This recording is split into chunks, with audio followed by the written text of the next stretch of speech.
Sometimes the hardest thing isn't believing in God, it is believing you still matter. Life has a way of placing labels on you. Mistakes, failures, words spoken over you that stayed longer than they should have. And slowly and quietly, you begin to forget who you really are. If that feels familiar, stay with me. God's view of you has not changed. People may define you by your past, but God defines you by His love. Isaiah chapter 43, verse 1 says, I have called you by name, you are mine. Your value was never based on your performance, it was established by God's choice. Nothing you have done has rewritten His claim on you. You are more than what hurt you. Pain can distort identity. It tells you that you are broken, unworthy, or too damaged to be used.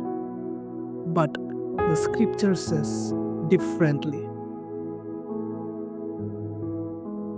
2 Corinthians chapter 5 verse 17 reminds us, if anyone is in Christ, they are a new creation.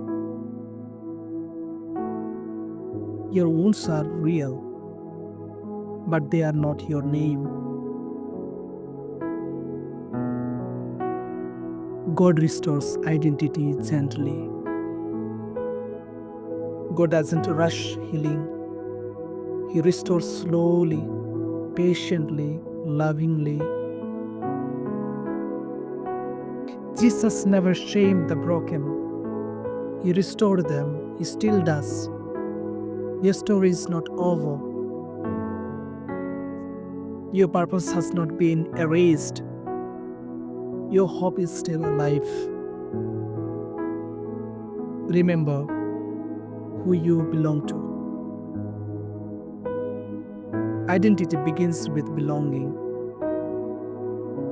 You belong to God. You are seen. You are known. You are deeply loved. Even when you forget yourself, God remembers you. If you have been carrying false labels, you don't have to carry them anymore. Let God gently remind you who you are. Before you go, write in the comments, I am who God says I am. Let that truth rest in your heart today. God bless you.